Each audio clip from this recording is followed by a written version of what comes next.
Let's take some more pictures. Let's have a bit of fun with this now. So, did everyone learn something on that previous session? Yeah? Okay, great. I learned, you know what, always doing this sort of stuff, I learn stuff as well, okay? And one of the things I really like about the questions is it actually enables me to learn things back from you guys. And thanks for the people that came up and had a bit of a chat as well. Alex.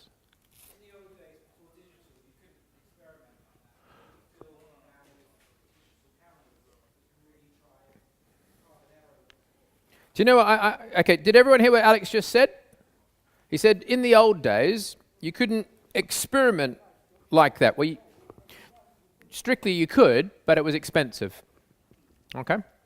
So, one of the beautiful things that's happened in photography, and one of the horrible things that happened in photography as well, is there's been, if you like, a democratization. The barriers to entry into the profession are now much, much lower than they ever have been. But that means for those of us that wish to make a living creating pictures, we have to lift our game that much higher. The other thing as well is, I promise you, the thing that will separate you as a professional or as an amateur is your knowledge of light and color. Because when you have a good knowledge of these things, it enables you to produce work consistently. And as a professional, that's very often what they're paying for. They're not paying for you to bring back excuses. Okay. It is the ISO, you're right. Okay.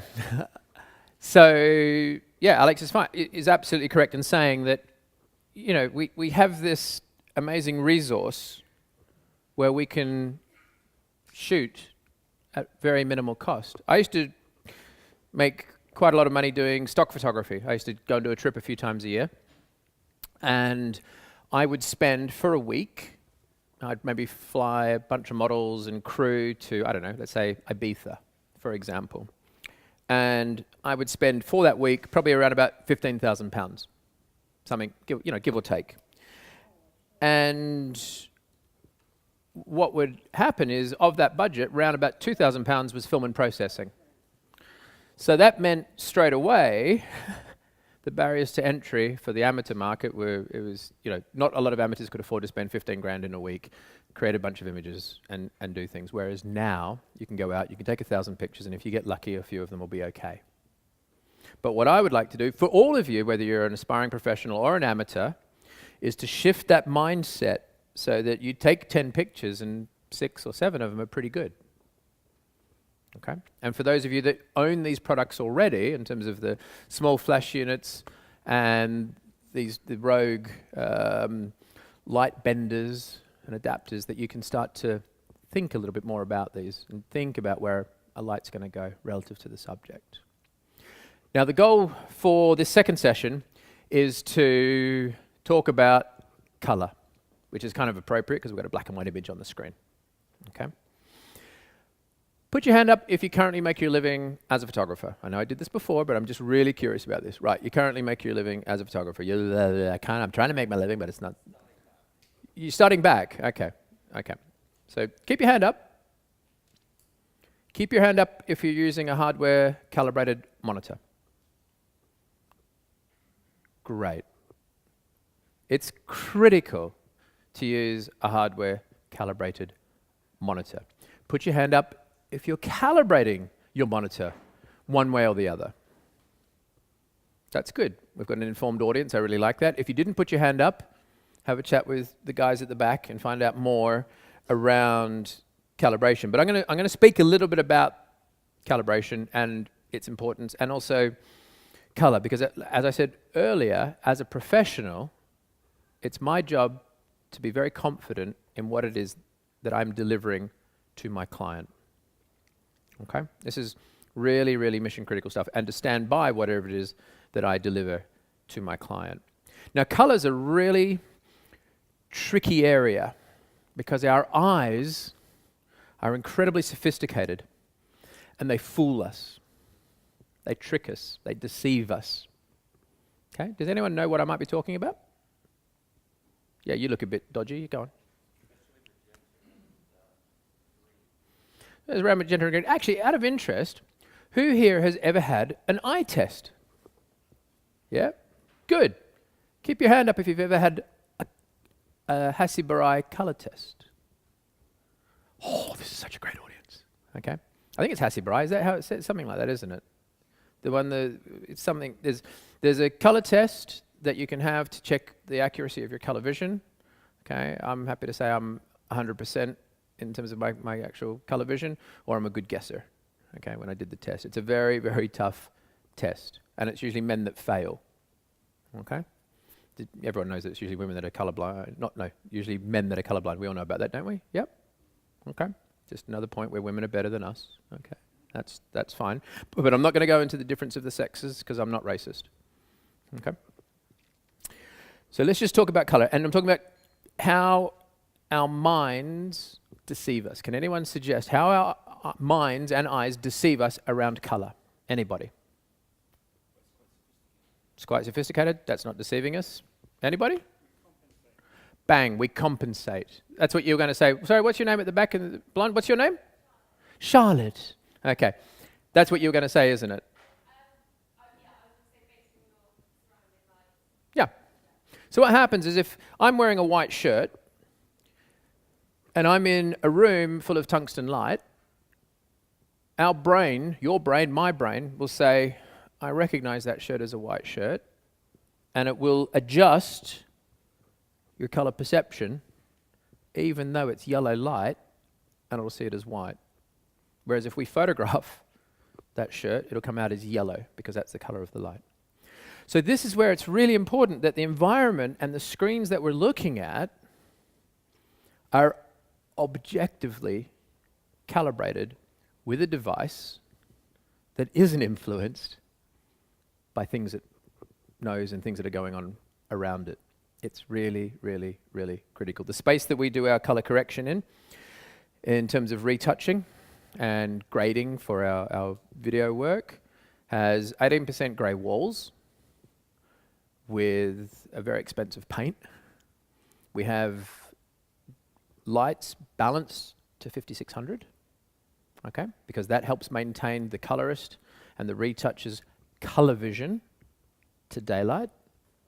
Now, you don't all have to go to this level, but we can all benefit from having hardware calibrated monitors and calibrating them on a reasonably regular basis. It's so, so, so important. Yes?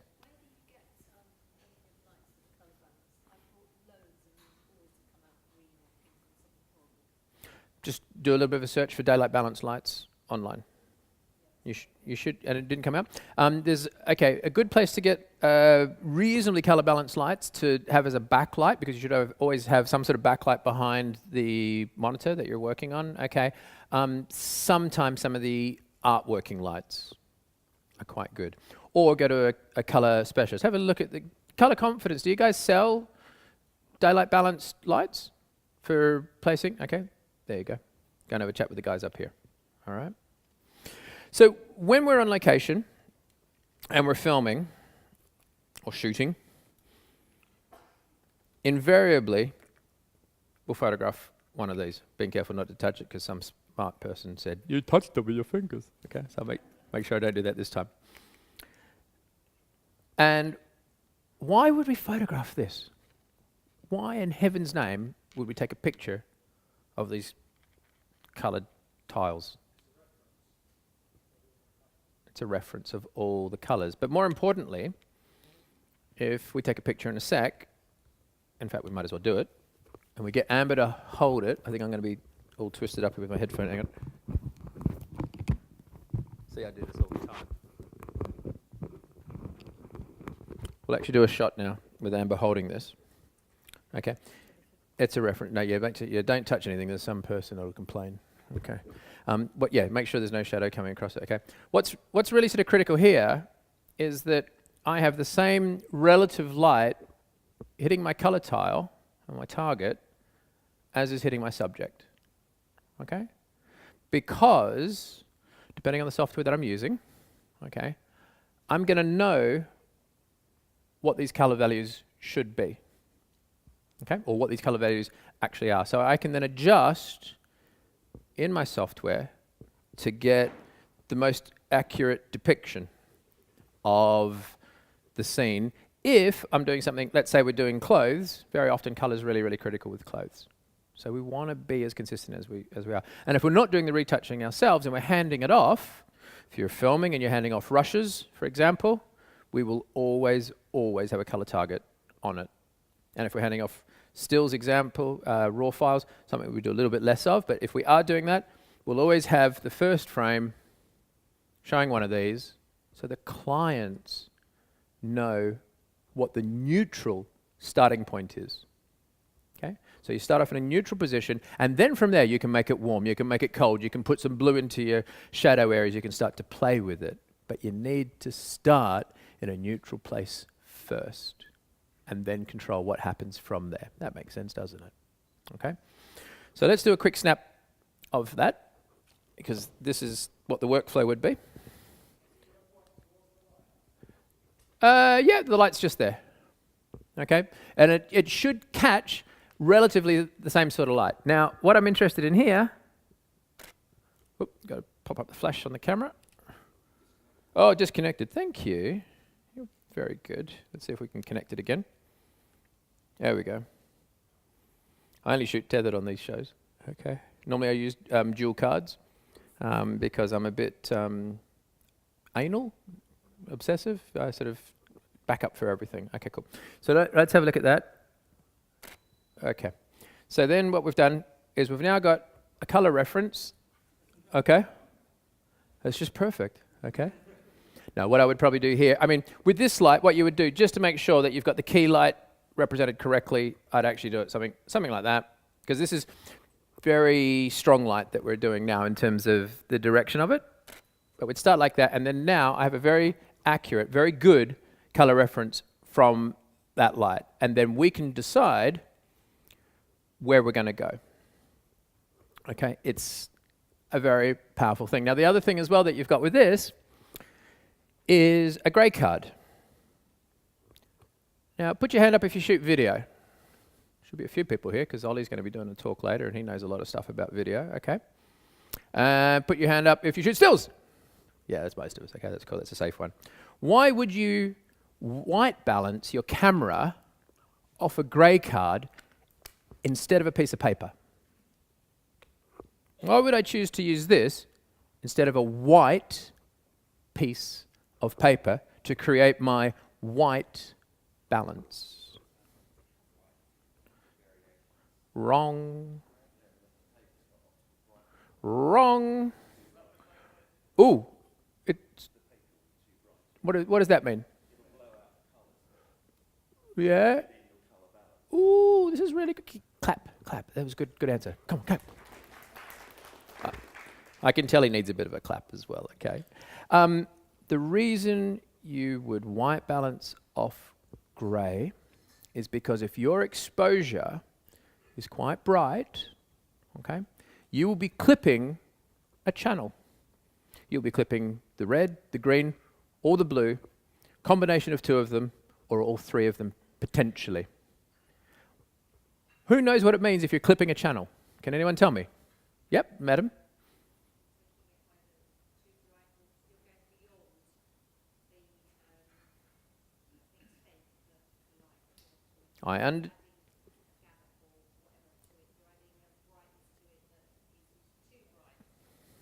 So it's too bright. So what does that actually mean?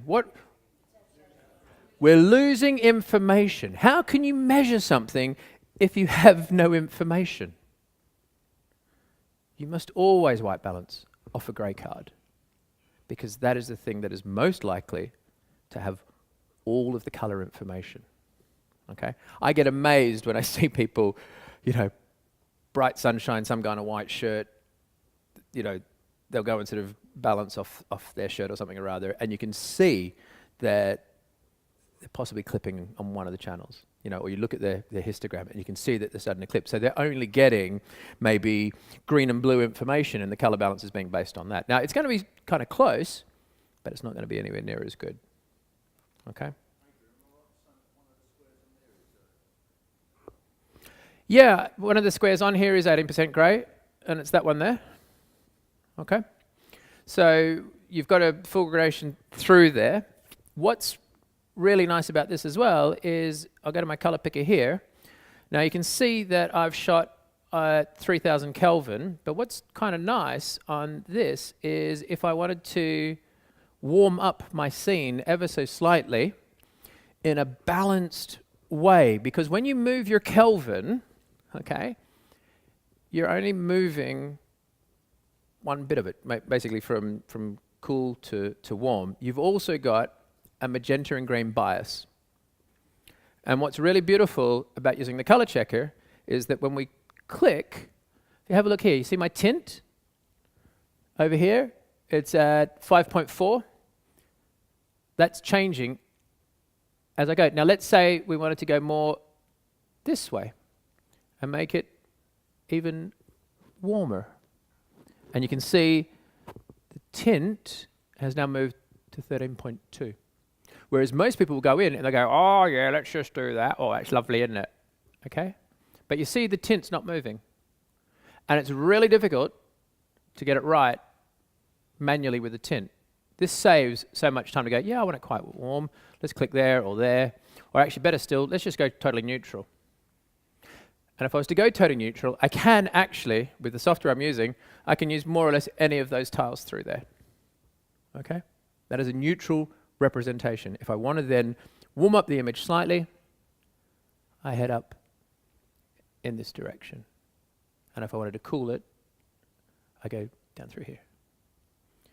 But you see how the tint moves with that. It's not just the Kelvin, it's not just the color temperature, it's also the tint.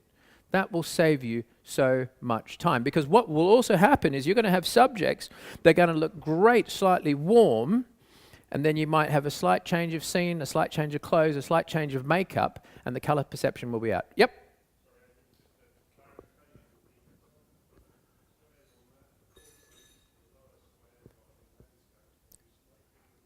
Oh, thank you. Okay, that's great. And in fact, why don't we check that? Thank you very much. So the top ones, portraits.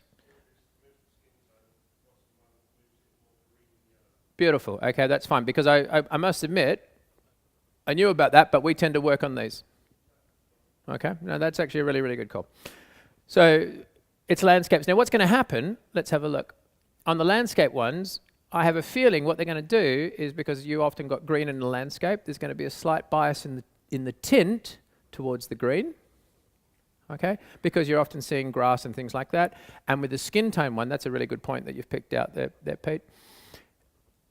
It's going to have a slight bias towards the magenta, because generally speaking, people look a little bit better with a slightly warmer. People don't tend to look too well if they look green. Okay, so that's actually a really very, very, very good point. I mean, I must admit, we've typically used that, but most of the time we're using back through here. But actually, most of the time, we're using that.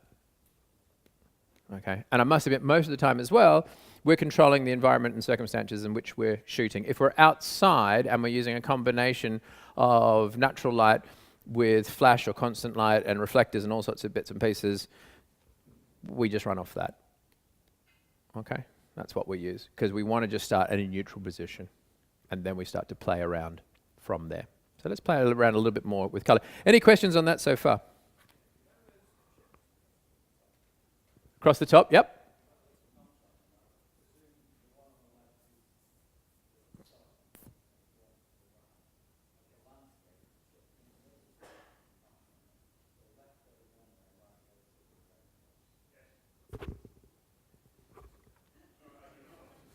Great, thank you. Yes. On the top one, if you look here, all right, I think what you'll find is over this side is for really warm light. Okay, so if we click on there, that's going to give us the most warmth. And if we click down here, still going to be warm, but not quite as warm. On the landscapes, it's going to be the same sort of thing. Okay, and that's going to depend on you and how you perceive what it is that you're looking at. Okay, so you see there, you see it's much cooler there, and then there it's much warmer. And then, I mean, I'm going on the extremes. You know, for me, the critical thing about these tiles, though, is the fact that the tint is affected as well. People always mess around with the Kelvin and they never touch the tint. but it makes such a big, big difference with skin tones. Okay, but like I said, we are normally down here. And that's where we'll go. And then from there, we start to play. Because typically speaking, what we will do, a very common thing for us to do is actually play around with cooling the shadows and very often warming up the highlights or skin tones, because that's typically when we're shooting people, that's how we're seeing things, but not always. Okay, so let's take a few more pictures and let's put a bit of color into this image and just start to see how that starts to look and feel, where we have the same shot, but we have a slightly different color response and color representation going through. Okay. If you use, like I was saying earlier, if you're using the Adobe software, you can profile your cameras, okay, using the chips. Okay, I'll admit I don't do that. Okay, but if you want to get super Anoraki and get every last bit of color information out of a particular lens and camera setup, it's a very good way to do it. Okay.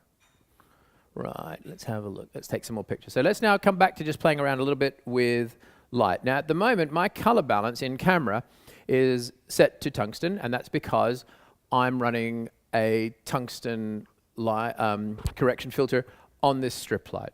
Okay? I'm going to keep doing that. But what I want to now do is, I've got tungsten on here as well. I'm going to take that off. We're going to start to play around a little bit. This is my new assistant, Ed. Can we give Ed a round of applause? It's very good. Because in the break, Ed came up and volunteered his services, which made me very, very happy. And I also worked out how to adjust the power on these things. Okay, so let's now have a bit of a play with, okay, power here is at 16th of a second. And, I mean, not 16th, power is at 1/16th power. I'm going to go to, let's say, an 1/8. I'm going to up it a little bit.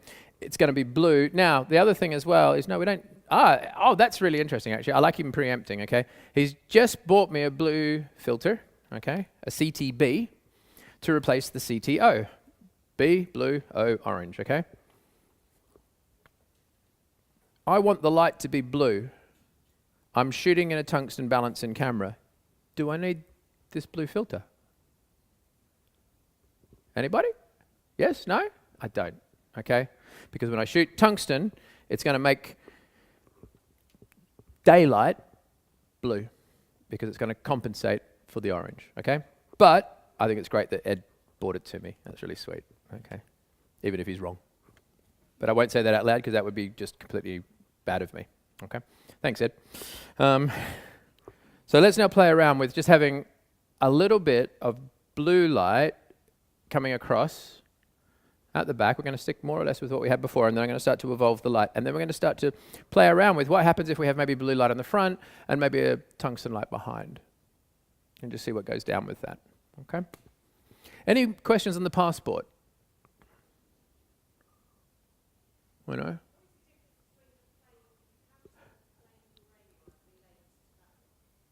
The plain grey one? You mean on the other side? No, I think, guys, that the plain grey one, it's just, yeah, it's just what you typically use that to set a camera white balance in camera. That's why it's a bigger area. Okay. Now we have the big A4 cards, and then we have these small cards as well. If we're shooting in, let's say, beauty and you're close up, then we'll tend to use that. If we're shooting a bigger scene, then we tend to use a bigger card. Okay. Because what we want to be doing is when we set the white balance for the camera, we want to be filling the frame. Okay. Does that? Yeah? And then what happens is, if you're going to profile your camera or send your brushes off or your still images off to somebody else, they have this as an accurate color reference. Okay? Yeah. But I will contest, because we're typically managing very carefully our lighting and everything else that's happening on set, we use the gray card more than anything else. Okay? And but with video, we will always shoot a target. Okay? Always. It saves a huge amount of time. Okay? So that's for that. Right, let's play around with this light and see what we get now. Are both these lights switched on, Ed? Okay, cool. Ed's from Trinidad. That's exotic, isn't it? Trinidad, Tobago. Okay. All right, that's cool. We're good there, and we're good there. Put your hand up if you've got these lights. Like if you've got like little Nikon or Canon speed lights. Great. And put your hand up if you've got like these Rogue adapters as well. Excellent. For those that don't have the adapters, and this isn't a hard sell or anything like this is just me sort of saying I think they're absolutely brilliant. Because when I was a young fella, I would make stuff with card and tape and tubes and all sorts of things because there was nothing like this. And this takes your basic Nikon or Canon speed light and makes it a proper light, in my opinion, not just some point source that's going everywhere and not being controlled. Okay, it really is amazing. I mean, well, let's see what we can get out of it now and take it from there. All right, let's have a look at you. Yeah, could you twist around so you've got your back to me? Keep going around, keep going around, keep going around. That's it, okay. And then looking back over your shoulder. Yeah, that's it, that's it. So something like that. Yeah, something like that. And then I think what I'd like to do now is actually have this skimming down through from behind a little bit more. That's fine, your hair's fine, don't worry. Okay, that's good. Yeah, something like that. I like seeing that shoulder and the light on the shoulder. So let's have a look and see what we get through there. 3, 2, and 1. Okay, are we still tethered? Come on, Ed, what are you doing, mate? You're supposed to look at this stuff. All right, that's fine. Let's try again.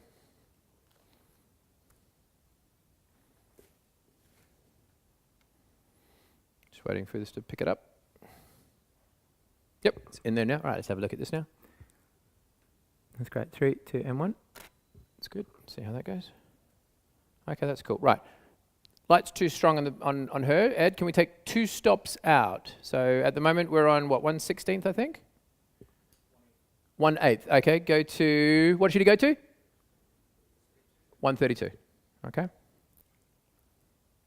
And at the same time you're doing that, can we lift up the other light 1 stop?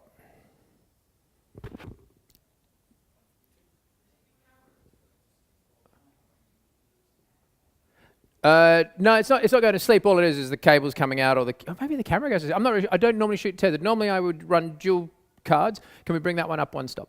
Normally I'd run dual cards and I'd just record to the card. So it's only when I'm doing this sort of stuff that I actually tether. Okay. I'm not a big fan of cables. I like to have everything clean on set. Okay. Yep, up. 1/8. Excellent. You're doing really well, mate. I'll give you a job. Okay, cool. Right, so let's have a look at that now. So we've gone down 2 stops. That's great. 3, 2, 1. Okay, let's have a look at that now. Okay, that's a little bit better. I think what we need to do now is move that light around a little bit more so it goes further back. Yep, like that. Yep, and go, yep, something like that. Let's have a look at that. So what we're doing now is we're just playing around with the direction of the light. That's all we're doing, okay? I like the light on the face, though. I like how that's shaping. And what we've done is we've moved it around and we've moved it back a bit. Can you just drop it down again, please? 1 more stop out. Or even half a stop. And don't worry, we're not going to light everything with a heavy shadow in the front. I just want to play around with that now. I'm just trying to make her look half decent. Okay, that's great. Half a stop out. That's great. Thank you. And just take it back a little bit further. Yeah, something like that. That's cool. Thanks. And just make sure it's pointing at her. Yeah, well done. Okay, cool. Okay, and then looking through that way more. Yeah, something like that. That's cool. Let's have a look at that. 3, 2, and 1. Let's have a look at that. Might be a bit hard on the back. That's nice. That's a little bit more emotive. I'm going to come in a little bit closer. I find the way the highlight's blowing on the back, I find that distracting. So let's take 2 stops out of the backlight. It's not subtle enough for me. Great. That's more like it. Let's have a look. And just, can you just fire it so it discharges? Your flash units will last longer if when you drop the power, you just fire it because the capacitors aren't discharging. Okay, so if you are going to drop the power down, don't wait for that to discharge because it does that through heat. Okay, so your flash units will live a bit longer if you just pop it. Okay, because it's the only way to get rid of the energy is through heat dissipation. Okay, right, cool. That's great. 3, look at me, chin down more. 3, 2, and 1. Cool. And I think we need to bring the hair back over the shoulder a bit more. That's it. That's more like it. That's coming a lot more subtle. But what I'm going to do is I'm going to bring the hair through so it diffuses a bit more of that light. And take the light back a little bit further. Yeah, that's it. That's it. And just like that. That's cool. Just like that. That's now we're talking. That's great. That's great. 3, 2, and 1. Let's have a look at that. Yeah, now that's starting to look quite interesting, I think. The next thing I'd like to do now is actually to put a little bit of light into the background. Okay, so I just want to add a touch of light. Yeah, that's it. So let's put that, actually just run it here. So we're shooting tungsten balance, and I'm now just going to stick that back through there, and then let's stick that onto there.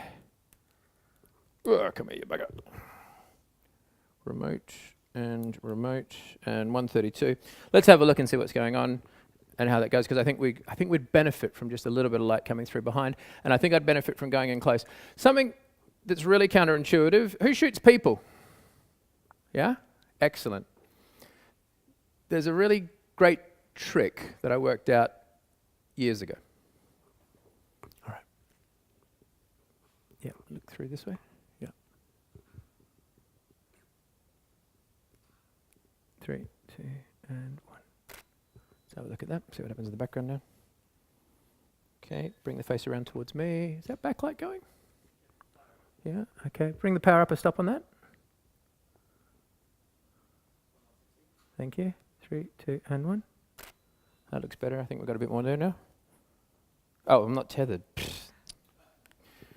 Oh, that's good. Okay. That's great. And looking this way, that's lovely. 3, 2, and 1. There we go. That's lovely. Okay. That's starting to get there now. Okay, and then give me a stop up on this strip, please. Also, if you haven't worked with an assistant, I really, really recommend it. You will increase your time probably threefold. Okay? If you haven't tried it already, it makes a big, big, big, big difference. Now, what I like in terms of that backlight is you see with the light on the hair, it makes visual sense. Okay, having that light behind on the wall, and it's a brown wall like you're seeing here. It says wood paneling, okay? But we've got it cool in terms of its feeling. And it just ties in really well with what's happening through here. Not quite happy with the nature of the light there, so what I'm going to do is, can I just push your hair back? Is that okay? Notice I'm checking if I can touch the model's hair before I do it, okay? Must never just go in and start touching. That would be wrong. Okay, that's fine. I did ask. Okay, yeah, something like that. Through there, yeah, that's nice. 3, 2, and 1. That's better. Now we're talking. Okay, now all we did there was pull the hair, because I didn't like where the hair was before on the side of this. Now what I'd like you to do is, the hair was diffusing the light and breaking the light down, so this doesn't have the mood I want now, so what I'm going to do now is I'm going to drop the light down. I could do that with ISO, but I'm going to do it on the light, so drop me down 1 stop, please. 1 what? It's an 1/8. Yeah, let's see how we go with that sort of thing. Yep, something like that. That's good. That's beautiful. 3, 2, and 1. Okay, cool. Yeah, that looks nice. And I think just take. No, I think the light's pretty nice around there. The only other thing I'd sort of like to do with this shot now is. Oh, I can't see my backlight. Why is that? Did it fire? Let's have a look. Let's try again. Yeah, cool. 3, 2, and 1. Yeah, it went that time. That's better. No, it was me. It's just I'd swung around a little bit. So there's the starting point. And what's really nice about what we've got here is we can then start to move this in terms of white balance. That's pretty ugly. Okay, but we've got quite a lot of warmth. So I'd quite like to cool this down a bit. You know, come in this direction. See how horrible green is? You know, that's what I'm saying with the color checker, being able to just adjust that ever so slightly. It's really nice how accurate is the color on there. Okay. I mean, that's 3 lights up here on stage. I'm not that familiar with these lights, but what I really, really want people to take away from this is you don't need a lot of stuff to make some really gorgeous pictures. Okay? This also, this still blows me away, and like I was showing you with the Converse ad shoot that I shot, or the one at the house in the winter's day, we had the light coming in through the window. What we see and what we get are very different things. Now the hair's a bit messy over on the left. You know, we don't have a makeup artist here. That's fine. What I need to do and what I want to do here is just illustrate what's happening with the light, and particularly what's happening around the color of the light. Now for me, I think that blue is possibly a little bit too strong. Okay? Just feels a bit strong. So what I'm going to do is I'm going to get something and I'm going to just see if I can just warm it ever so slightly from where it currently is. Okay? Just to change that color a little bit. Okay? And then we'll start playing from there. So let's have a look. So I need a CTO. And let's have a look. We'll find one in here. I'm going to pull all these out. But I only want a half CTO. I don't want it to be full bore. I just want to warm it. There's a quarter CTO and there's a half CTO. Okay. So let's get that onto there. Yeah, no, we won't use gaffer tape. We'll use a rubber band, which I think we've got one down here somewhere. I had a rubber band here. That's gone walkabouts. Oh, we'll tape it then. Normally we wouldn't tape to a light, the lights that I sort of would normally use because they get too hot, but what's nice about these lights is they're cold lights. And I'm just going to put a half CTO because I just felt the light's a little bit too blue. Okay, yeah, one there and one on the other side as well, please. Thanks, mister. On that side as well. Yeah, I got it. Thank you. That's mine. And then we'll try lighting this in a completely different way. Yeah, that should be enough. Okay. Now, I'm also going to lose a little bit of power, which in this case I'm actually quite happy about because I think the light could be down a little bit more. So we're just going to pull back a little bit the color of the light. So let's have a look at that now. Let's have a look where the wall is. Yeah, that's lovely. 3, 2, and 1. Let's have a look at that. Okay. So you see the light's still cold, but now it's a much more subtle image. Okay? In terms of what that blue is doing. And I think what we could then do from there is we could actually start to warm it a smidge or even cool it further. I quite like that sort of look and that sort of feel, which is making it a bit more neutral through here. Now, earlier I said there's something I learnt when shooting portraits. Okay? A secret. A trick. But I didn't tell you what it was. You'll have to come back next time to understand. No, it's quite amazing. What it actually is, be something like that. Okay. Then I'll shoot right in there on you. That looks pretty nice. Yeah, we'll leave that through there like that. It's super simple. If you've got someone that maybe doesn't look so great, okay, what you do is something that's absolutely counterintuitive. Okay, right, chin down a bit for me. Yeah, that's it. Okay, hang on. Oh, thank you. Excellent. I've got a room full of assistants. This is brilliant. Okay, see if we tether up again. And here we go. Come on. Yay. Okay, cool. So what you would do is actually, she's a bit tall for me. Okay, that's it. Let's love it. 3, 2, and 1. Is you come in closer. Okay. And what you would do is you would actually play around with the shape of the face, which I'm going to do right now for you guys so you can sort of see what's happening with this. Actually, could you take your heels off? It's going to be easier for me. Okay, just slip those off. Yeah, that'd be nice for you as well. So when I've shot celebrities and various people in the past, okay, sometimes on the first image I do, I'll go in really close on them, okay, almost unnervingly close. I would always be on a longish focal length. I'm on a 105mm lens at the moment, okay? And I'd be at a similar sort of focal length, relative to the format I'm shooting and all that sort of stuff, okay? So what I would be doing is I would come in close I'm going to go vertical now, because that's going to fill my frame a little bit more. Okay. And then we'll focus on that light there. That's it. 3, 2, and 1. Because what would happen, I'll focus on that back eye a little bit more. Okay. Actually, can you just move that light there across a little bit more? Like it just skimming the edge of the face. Just come across a little bit more on that. Yeah, yeah. Camera left. Yeah, that's it. Something like that. Okay, cool. Not tethered? Thank you. Oh.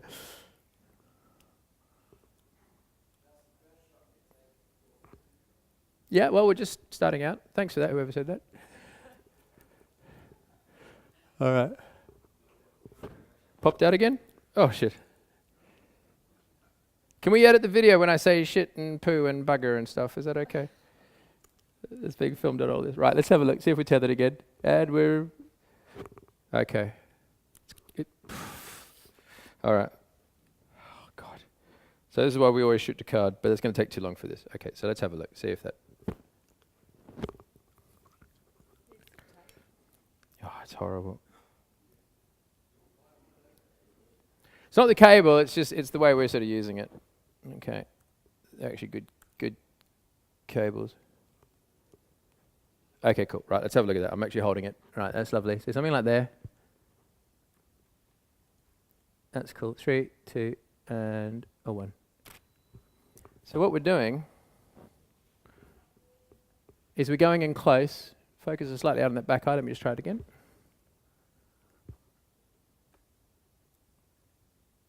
Three, 2, and a 1.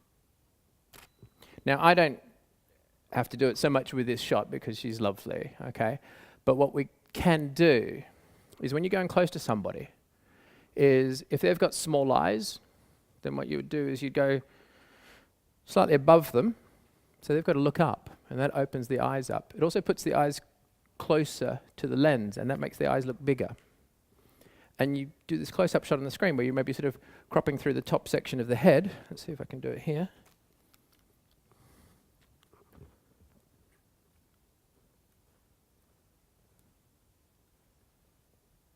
That's it. We're still tethered. Yeah, like that. That's the sort of framing I'm looking for. And they see this close-up shot of themselves, and they look good. Okay? Seriously, they look good. That builds their confidence, and they start to then relax with the shoot. And you start to get better and better and better pictures. Okay? And it's something that a lot of people think, oh, they don't look so good, I'm going to pull away.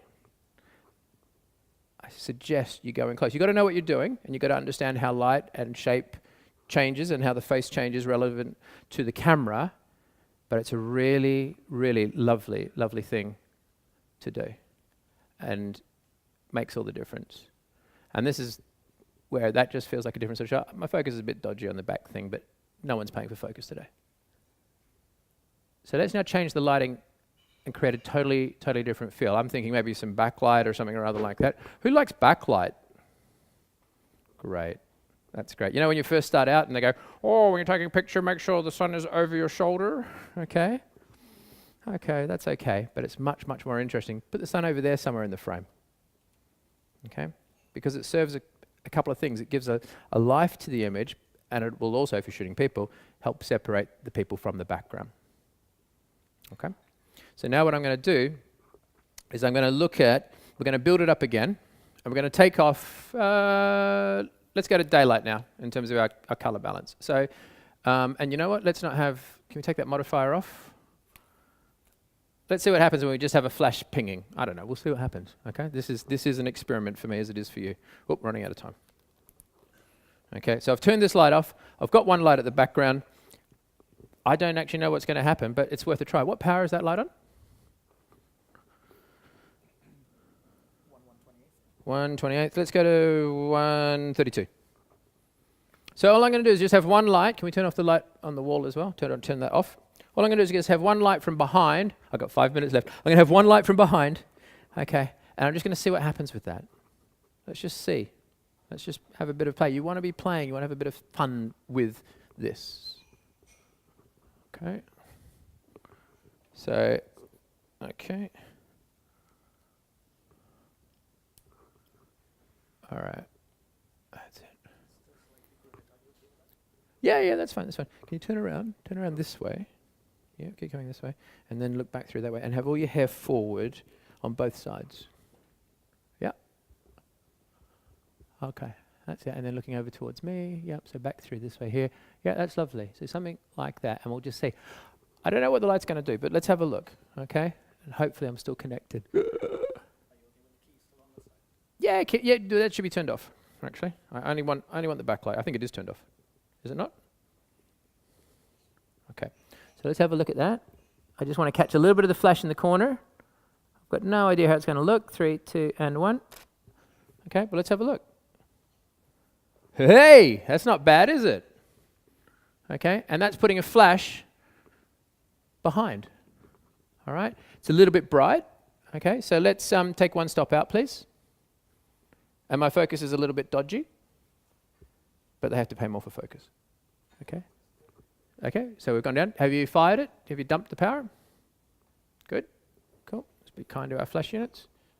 Oop. Just waiting to be connected again. All right, cool. All right, let's have a look at that again. What happens if you look past me, look over my head? Something like that. Yep, even here. More here, so it's stronger. And be a little bit chin up a bit. Yeah. That's lovely. 3, 2, and 1. So have a look, see what we've got there. Yeah, I preferred the other one, so I'll go back to that. That's nice. And there, 3, 2, and 1. I'm seeing, and when I look at the frame, I'm just putting the light in the sort of top left corner. But you see how it's sort of the characteristics are changing. I think we need it to flare more, so let's actually bring it up. One stop from there. And I think what we should do is also warm this up. You know, we're talking a lot about color and the feeling that the color evokes. So what I'm actually going to do is I'm going to do it as flash, like that. So that's like that. And how many stops did we bring that up? One stop up. Something like that. That's nice. 3, 2, and 1. Let's have a look at that now. Okay, that's nice. Oh, I like that lens flare. See what's happening on the sort of right-hand side? We've got a bit of lens flare coming through. Okay, like that. And now what I think we can do is just bring a little bit of light forward here. Just a little ping of light. So drop that down to the minimum power. Okay. Look, I could very easily shoot stuff that's very simple and nicely lit and all that sort of stuff, but if I was in the audience, I'd find that a bit dull. Okay? No. Go on. Yep. Question? Yep. Go to 1256 if possible. Sorry? I don't honestly know if the speed lights have modelling light facilities. You'll have to get it. But you see, we're doing fine without modelling lights.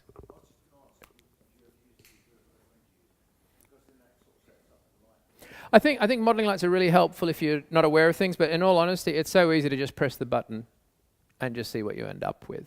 Do you know what I mean? So let's see. Is it 1256? It could only go to 1/128. 1/128. No, that's fine. No, that's fine. So what I'm going to do here is just, we've gone down to sort of 1/128 with this, and I just wanted to have this as a little bit of a fill. And what I'm going to do is, because I can't get the power down, I'm just taking it a little bit away just to see, because I really love that. I think it's really, there's a slightly ethereal quality to that. Okay, so let's have a look. Are we still connected? Should we have a bet, guys? What do you reckon? Oh, that's not me. Oh, it's that one. Oh, when you press that, look at that. You can do it through there. How about that? Okay, right, let's have a look. It's just because we never shoot tethered. Okay, so let's have a little look there. Yeah. Now we're doing very precise lighting, so this would have benefited from a tripod for sure. But let's see what we get. 3, 2, and 1. Let's see what happens with the fill. Well, that's not bad. That's not bad at all. To my mind, that feels a little bit too strong. Okay, I'd actually like it even less. But you see the lovely light that it's putting into the eyes. It's a lovely sort of catch light in those eyes. So let's just try one more where we just go lower with this, like this. And could you just hold that? Just over there, like that, just because. All I'm trying to do is just get the power down a little bit, okay? I don't want to take it too far back because I want it to have quite a soft sort of feeling to it, okay? Am I connected? Yeah, I'm still connected. Okay, that's cool. That's nice. 3, chin up a bit for me. Head to the left a bit. Oh, I've gone. It's weird.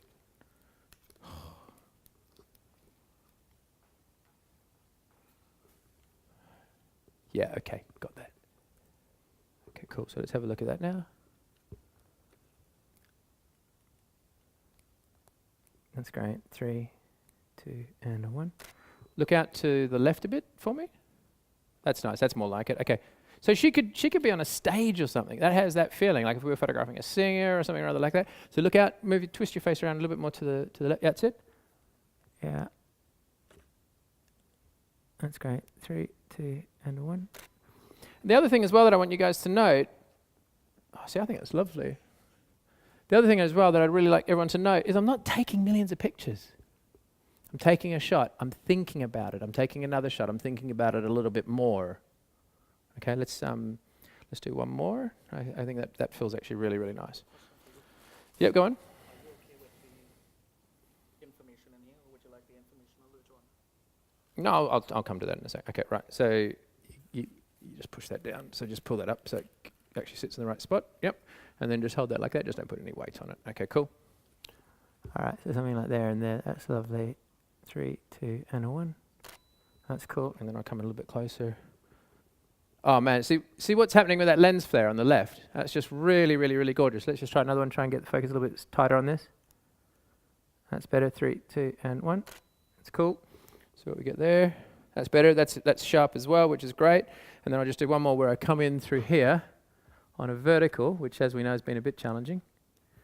Actually, I'll come through this way and I'll shoot the vertical that way.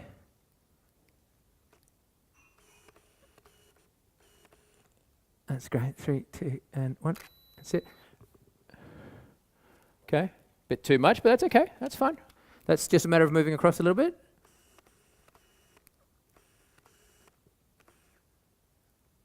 That's it. 3, 2, and 1. You see that? I just move a smidge. Just a smidge. And we have a different feeling. I prefer the horizontal shot. Look a bit more to your left. That's it. Yeah, just let's move that light across a little bit more that way as well. Yep, something like that. That's good. Rotate it. That's it. That's good. You're doing great, Ed.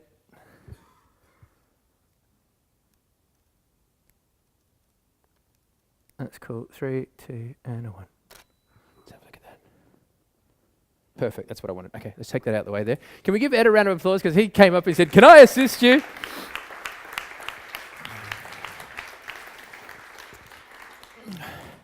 So look, that's 2 Nikon speed lights with the Rogue flash benders modifying what we get. Now, if we then take that image, we can start to play with this from a color point of view. I like the warmth myself, okay? I really, really like what we're getting on the warmth of this image. Now, Ed asked me if it mattered about the light blowing out on the side of the hair. I'm not worried about that in this particular instance because for me, I'm just creating a bit of a feeling here. Now, you wouldn't have the hair quite sort of messed up as it is there. Do you have a brush? Yeah. I'm getting time out. I'm getting time out. Probably because food's ready. But I just think that's a really lovely thing. And just before I know it's time out, hang on, guys. What I'm going to do is I just want to quickly show you. If we do a clone on that, and let's quickly look at these 2 things because I've just had the timeout sign. So let's move this one much colder.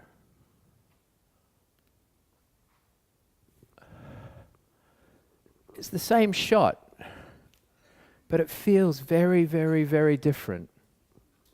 Okay? Color is such a phenomenally powerful thing. It's also just 2 lights, okay? On very basic camera technology, a very average looking woman as well, and we get some really amazing results. Like I said, I wouldn't say it to her face. You look gorgeous, okay? So I'm really hoping, because I'm getting the time outside and all that sort of stuff, I'm just really hoping that you're going to approach your portrait work, your landscape work, whatever it happens to be, just thinking of light in a more subtle fashion, because it makes all the difference. People can't often articulate the difference that they see, but they perceive a difference. Okay? So that's it from me. I hope you've all benefited. Thank you. Thank you. That was spontaneous. I like that.